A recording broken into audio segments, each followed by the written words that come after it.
It was a little funny. It was very funny. It was mostly funny how funny you thought it was.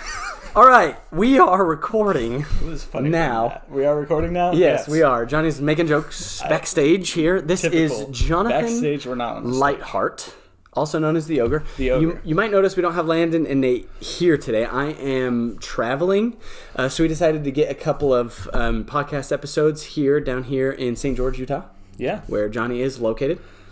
Before we start anything, I just want to say this is actually going to come out during our campaign. So if anybody wants to check out The Ogre, we're raising money right now for Johnny's short film that he's going to produce and act in. And you can just go to thunderfeather.org. It'll be on the main page, and we'll probably have other links we could put in the show notes. So yeah, there'll be plenty to find on the fundraiser page. You can find out more information about this specific project. We'll probably talk about it a bit more throughout the rest of the podcast. Yeah, totally. But we go ahead, go check it out. We'd love to hear any of your questions as well about the project and get to know you all a little bit better as well. So yeah, so we have a lot ahead of us here. This is Johnny. You haven't seen his face before, or maybe you have because you watched The Ogre. If you have, why don't you tell us, Johnny, about yourself? What do you like to eat? What do I like to eat? Trick question. Ogres eat everything. That wasn't a dig on Johnny. It was a dig on ogres in general. And it's not even a dig. No, it's just how ogres are. It's how ogres are. Yeah. Put anything in front of them, it will disappear. That's kind of how I am too. So this isn't an insulting thing. It's a term of endearment for Johnny. We've been calling him an ogre for years. Decades even. Actually, I wrote this story based on the fact that another one of our friends, Landon, the werewolf, he started calling you an ogre first, I think, because you were roommates, right? Yes, when we were roommates, he started calling me an ogre because of my stinky feet. Specifically, which is another... And Johnny owns it. Yeah. It hasn't changed in a decade. In a decade. Unfortunately. They told me one time your socks, for some reason, were under a certain chair, like stuffed under this chair, and the apartment flooded. And so the socks mixed with... Anyway, they had to throw the chair out. That's what happened. That is something that happened, and here's the deal: it's not a normal reality about being an ogre. It's not a normal human stinky feet thing, which is why I think Landon had to just create a whole new race for you, like a whole new fairy tale race, because it was just an inhuman stink of feet, and it wasn't like you kind of judge a human with stinky feet, but you don't judge an ogre for stinky feet. That's just part of who they are. Yeah, it's just being ogre beings, and it's developed into, part of what's going on all here is just like that's the thing, yeah. Like antithesis to this whole story. The ogre's become one of the most important characters, and it's actually like all joking aside, which is never. It's just also just a wonderful like sort of story version of neurodivergence. We have robots, we have ogres, we have werewolves, we have aliens, we have changelings, fairies, all sorts of different things in our stories, and all of those stories are kind of talking about the neurodivergent experience. Like each person, when we did Molly, I remember I gave Rachel Banner, our actress, we might have her on one of these podcasts, I gave her a lot of leeway over developing the character of Molly, M011Y. She's a robot, and she's the first robot with human emotions, so they're new to her and alien to her, and she's kind of navigating those. And for Rachel, who is autistic, she's studying theater, or was studying at the time theater in Logan, Utah. She really took on that role and thought about how she could tell her autistic story through this kind of robot thing. So that was pretty cool. Yeah. Yeah, and the Ogre, we found a lot of how we want to tell these stories through the Ogre, I feel like. The character that's come about, there's just been so many like little things that over time were added to the Ogre, and just like it started with the, like we were saying, just the stinky feet, but now it's like the snacks and snacking is a thing. Like sorry, I was a little distracted because there's some noise going on in the background. It's just we're filming in a different spot, and I'm sure it isn't bothersome, so we're fine, I'm sure. Yeah, well you can hear us. Anyway, the Ogre thing is cool because it all came from real life stuff. Like our snacks would just disappear in the apartment. They would just disappear. At freakishly fast rates, inhuman rates. And so, like, for example, if you were on a road trip with Johnny and you had snacks, you would very shortly not have snacks, and you wouldn't necessarily be able to use any sort of human logic and reasoning as the speed that those snacks disappeared. Yeah, I love snacks. It's a real life thing. They do just disappear, and I don't know what happens. Nobody else knows what happens. It worked into the character. It worked into the character. Yeah, it's become who the ogre is, and then as we like came up with a little bit more of the story, it's really become very meaningful to me, like who the ogre is. Yeah, do you want to talk about that some more? Yeah, like when you first wrote the ogre story that we filmed, if you've seen it's a little confusing. We do have 2 ogre short films after we're done with this, and we need to figure out a better way. We made the first ogre short film years ago, and right now we're raising funds to make our large ogre short film. Now that we're technically a nonprofit and we're organized and everything, before it was kind of just a group of friends coming together to make a movie. And so I don't know what we're gonna call it, the pre-ogre, the Proger, the Proger's pretty good. The Proger. We'll talk about the Proger for a little bit. So the Proger was a film that we made in what year? Like 2017, 2018? Yeah. 2019. It was 2019. 2019, yeah. It was in like the summer of 2019, fall of 2019. I remember it was kind of a crazy experience because I kind of wrote a lot of the story after we filmed it. We were like testing out a camera. That's right. We ran out for a couple hours. I forgot about that. We ran out for a couple hours at Bicentennial Park in Provo. And we just shot different scenes, and then I wrote a story around it, basing it off Jonny's actual life, and it just fit perfectly. Like I wasn't editing and watching. I just wrote the story, and then I found everything we had filmed just happened to line up perfectly.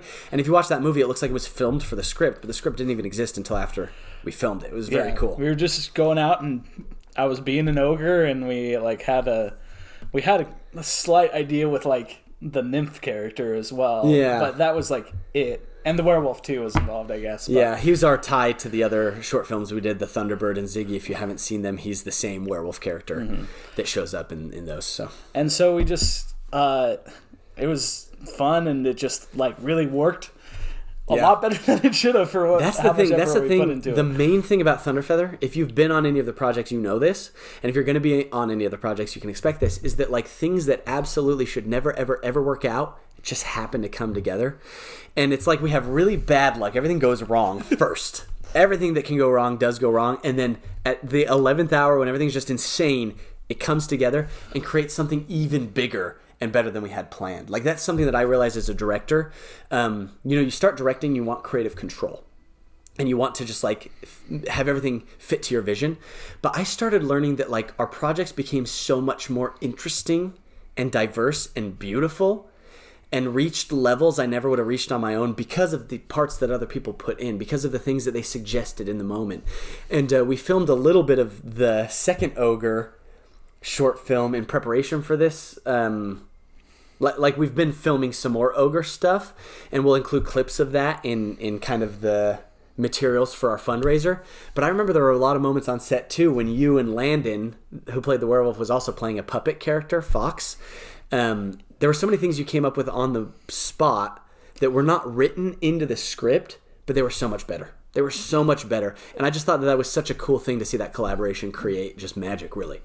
Yeah, that's been one of my favorite parts about being on Thunderfeather sets so far, is all the like freedom that we have involved in our filming. That everyone has something to add, and trying to suppress that to get what you as the director specifically wants, I think is just takes out so many awesome possibilities. And we've had so many cool things from not just like me and Landon, but pretty much everyone. Everyone, yeah. I feel like the at least definitely the feeling on set that I wanted to make, and that we all kind of contributed to together, was one of freedom, where you didn't feel intimidated to be like, hey, I have this idea. Yeah. And sometimes it would work. Sometimes I'd have to shoot it down because I'm like, oh, there's a couple other things going on that maybe you don't know about right now. Yeah. But I'll explain them to you, and you're like, oh, I get why that doesn't work right now. But so many times you're like, that's genius. And like they'd ask questions sometimes. Jonny would be like, well, what if the ogre did this, or would the ogre do this? And I'd just be like, well, he is now, because that's the best idea I ever heard. And that's the coolest thing about working on Thunderfeather. And again, the things you can expect if you ever work with us is that like the collaborative nature is so unlike any other film set I've ever been on personally, professionally or independent or whatever. And it's just so freaking fun. So you guys should follow this page, and you should subscribe, and you should get involved on every single level. And yeah, that's what we do. Do you want to talk about what the writing process was like for the Ogre film, this new one, not Yeah. the Kroger, but the one we're going to film in March. Yeah, I wasn't as involved anyway with the first one, but Yeah. this one, he was the Ogre in the first one. He Yeah. just wasn't involved with the writing aspect of it. But he was heavily involved with the writing of this new one. It wasn't my evil twin and the original actor in the first one. was actually him. It was actually me. But I got to be a lot more involved in the writing process of this second Ogre. I guess a lot more. I was involved in the writing of this one. Totally. And we knew we wanted to tell a story about the Ogre.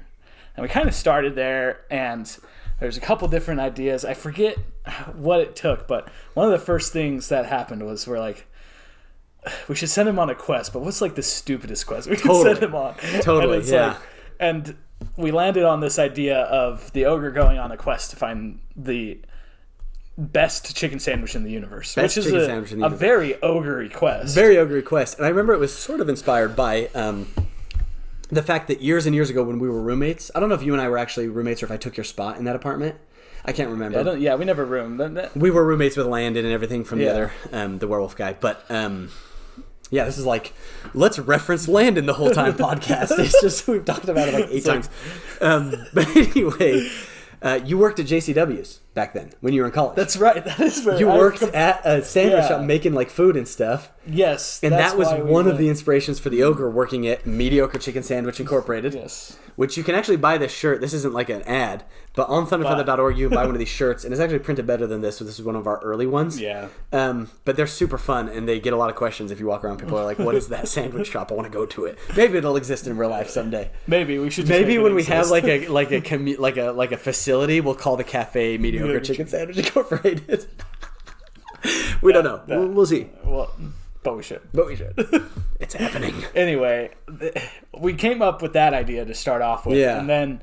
And the world we already had kind of in mind. We developed it more, but I remember that the world itself is kind of like a modern fantasy. So like if one of those fantasy stories that are medieval fantasy progressed to have the same technology as we have nowadays, so there are ogres and giants and knights and dragons and kings and goblins and witches and everything, but there's also fast food restaurants and cars and road trips and corporations and roads and everything that we have nowadays. It was a really, really fun world to just build a story in.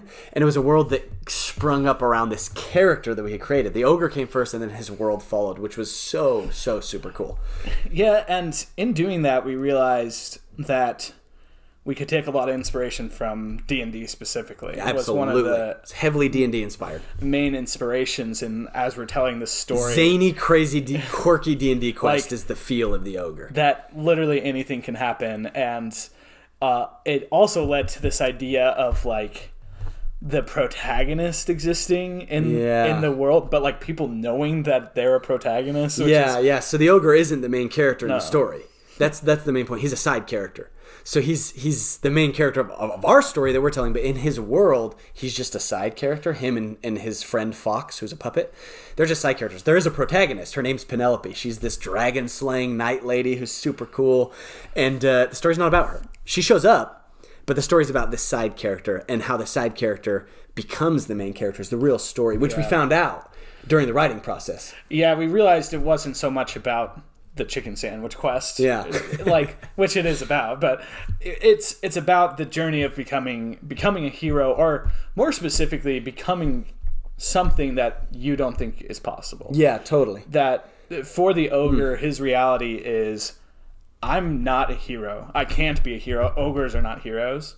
And then throughout the story, despite those limitations he has put on himself in the past, he realizes, or he's able to accomplish all these things that heroes would do. Totally, and just overcoming not just like maybe societal limitations or societal expectations, but really expectations you put on yourself. Yeah. And being able to overcome those like self-imposed barriers. Yeah, and I guess these aren't spoilers. They're kind of like we're kind of giving away the ending, but not fully. Like, we're not actually going to tell you what happens. You have to watch it. But it is the kind of the story of like a main character that goes on a quest to become a side character. Sorry, the story is about a side character that goes on a main quest.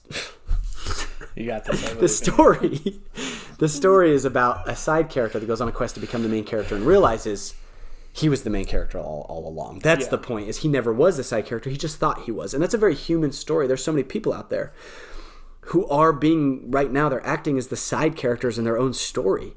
And you don't have to do that. Today can be the day where you realize that you're the protagonist. This is your story. Your life is your story. And that's what I think is at the heart of the Ogre.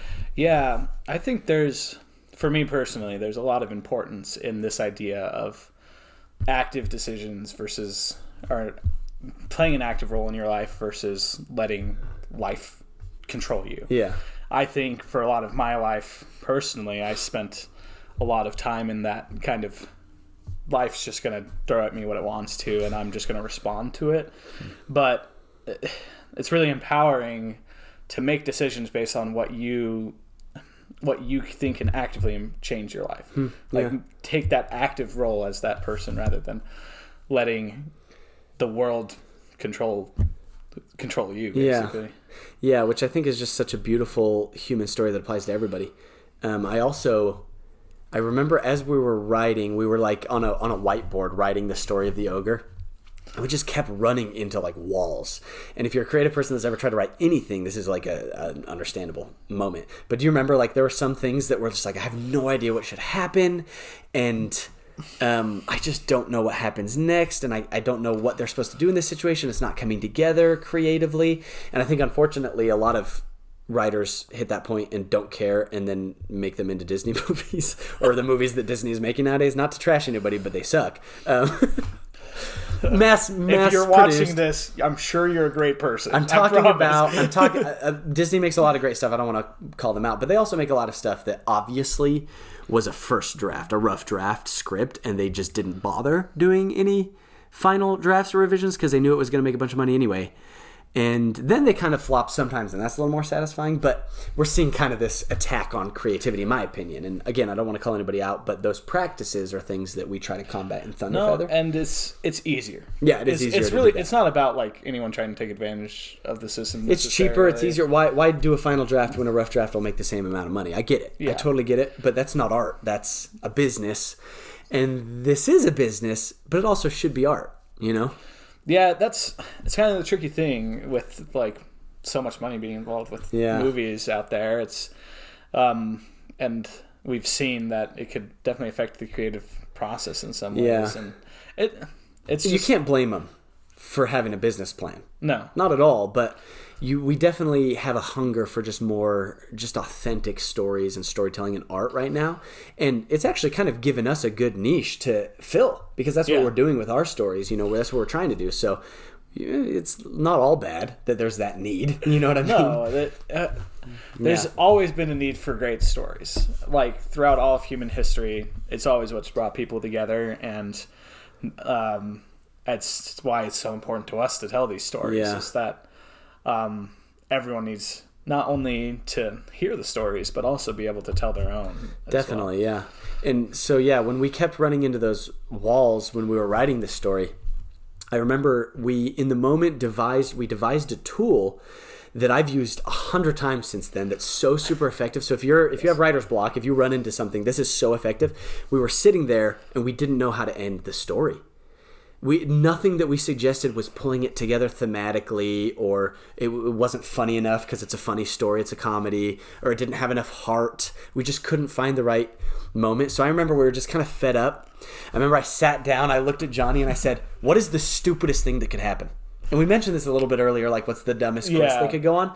I remember we were just like, what is the absolute most stupid thing that we could end this movie with? Just to get the creative juices flowing, just to kind of shake us loose, because we were going around in circles.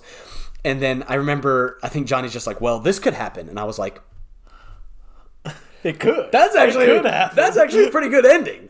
What else is stupid thing could happen? Well, this could happen. Well, that could happen. And what's really interesting about that is, like, not only did it shake us out of our creative slump, and it didn't even give us one of those endings that worked, but somehow all of the endings, the stupid endings, came together to give us an even better ending that we wouldn't have even suspected. And so it was just this really cool moment of being able to take a step away from it creatively, shake it up, not take ourselves too seriously, but also not settle until it felt right. We weren't ready to start making this story until we hit the point where we felt like we were telling the right story, and it had the feelings it needed to have, and it had the elements it needed to have. And so we had really high standards, but we also took it like, we didn't take it too seriously. Does that make sense? No, yeah. Like, for me, it really, we had told a good story up to that point, and it's kind of like we were talking about. We could have just put in a whatever ending. Sure, yeah. But it just really never. I think it came down to that we were holding ourselves to really high standards. Yeah. On that ending, and then when we asked ourselves, "Hey, what's the dumbest thing that could happen? Stupidest thing?" We took like all barriers out. Yeah, we realized that it wasn't too high of standards; it was too specific of standards, and that we needed to open our mind a little bit more rather than reach on a scale. I think that's what it was. They were the wrong standards that we were holding us to. Yeah, I think that is a bit more accurate. Yeah. Like, we thought they were high standards, but we just realized they were different standards. Yeah, we were just like too focused on kind of where we had originally thought the ending was going to go. Yes, that's what it was for sure. And it was really hard to get us away from that idea and this kind of just, hey, let's just throw it against the wall, basically. Shake it a little bit. Get anything out there. It really did help, and we've used it so many times before in the past. Like, and even if the stupidest thing that happens version isn't the one you use, it often helps you shake things up a little bit so that the creative juices can flow again and you can move on, And I think that's really, really important in storytelling, to be able to find that balance. I think so. And that kind of even brings it back to what we were saying before about, like, we had our vision and we weren't going to deviate from it. And like the director can have his vision and not deviate from it, not listen to other people. When you're more collaborative with other people, it made a better story. I think that also counts in situations like these where you have to be more collaborative with different ideas you didn't expect, and you need to look at different ways of getting the thing done. And that has led to some of the coolest things that has ever happened within the organization. Yeah. If that makes sense at all, I don't know. I was thinking kind of the same thing, that's kind of how we work within Thunderfeather, that it helps us get rid of the idea that everything needs to be done in a specific way. Totally, yeah. That it's important to let any and all ideas come through, and you create some things that don't work, but you end up creating a lot of things that you wouldn't have been able to come up with beforehand. Yeah, just like kind of like taking different paths to the same destination. You're going to see different things every time and discover even further paths that you never realized before, which I think is just beautiful and sometimes difficult when you feel like you're lost. Mm-hmm. But sometimes when you think you're lost, you're just on the right path you didn't know was right at the time. And so, I think we should probably end on that. We're kind of at our time. We're trying to be a little more concise with our episodes as far as like open them and close them officially, because the first 3 we're kind of run on. Yeah. So we're actually going to stop, I think, and then start the next one. But do you have any final words? No, go check out the fundraiser. Come watch the movie when it's done. Yeah. And Thunderfeather.org has all the information. Yes. And we'll probably share other links too. But we'll put the links in the description for the Thunderfeather website, as well as for the fundraiser website specifically, if you want to go or more information specifically about that. But let us know what your thoughts are. We'd love to interact with you all on maybe more of your storytelling process, or what about the Ogre specifically resonates with you, Totally, yeah. Hey man, you're a good friend. Thanks for coming on today. All right, see you later. That was great. It felt good.